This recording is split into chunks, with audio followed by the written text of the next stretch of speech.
दोस्तों, टेक्नोलॉजी के क्षेत्र में भारत एक के बाद एक नए अध्याय लिखते जा रही है।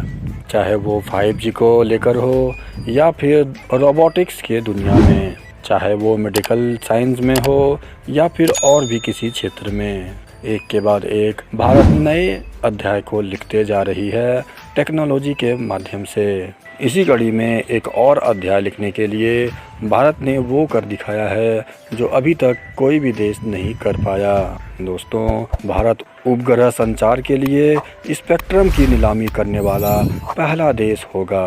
भारतीय दूरसंचार नियामक प्राधिकरण यानी ट्राई के चेयरमैन पीटी वाघेला ने मंगलवार को यह जानकारी देते हुए कहा कि इसे क्षेत्र में निवेश आकर्षित करने की दृष्टि से डिजाइन किया जाना चाहिए। वाघेला ने सेटकॉम पर ब्रॉडबैंड इंडिया फोरम के सम्मेलन में कहा कि ट्राई जल्द ही इस क्षेत्र में कारोबार सुगमता के लिए विभिन्न मंत्रालयों, सूचना और प्रसारण, अंतरिक्ष और दूर संचार से उपग्रह संचार के लिए आवश्यक मंजूरियों को आसान बनाने के लिए सिफारिश करेगा।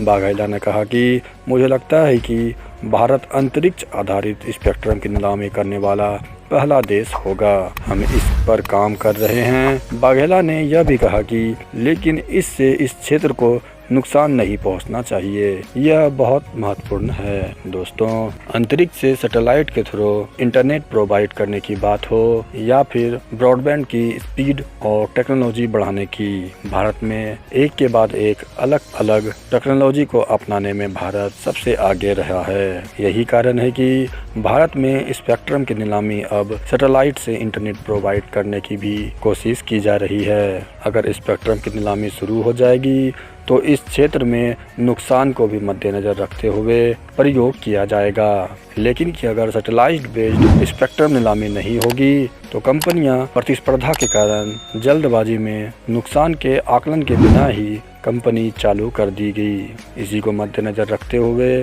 सैटेलाइट बेस्ड इंटरनेट या फिर सैटेलाइट बेस्ड ब्रॉडबैंड प्रोवाइड कराने वाली कंपनी पर नज़र रख सके, इसके लिए भारत सरकार ने स्पेक्ट्रम नीलामी की कोशिश कर रही है, जो पूरे विश्व में पहली बार किया जाएगा किसी देश के अंदर। दोस्तों, टेक्नोलॉजी बहुत ज़रूरी है किसी देश को आगे बढ़ाने के लिए, लेकिन उससे होने वाले नुकसान के लिए भी लोगों को तैयार रहना चाहिए। भारत सरकार इस चीज़ को लेकर सजग है, इसीलिए स्पेक्ट्रम की नीलामी की जा रही है। दोस्तों, क्या आप भारत सरकार के इस विचार से सहमत हैं? आप हमें कमेंट में ज़रूर बताएं और ऐसे ही न्यूज़ के लिए चैनल को सब्सक्राइब करें, वीडियो को लाइक और शेयर भी ज़रूर करें।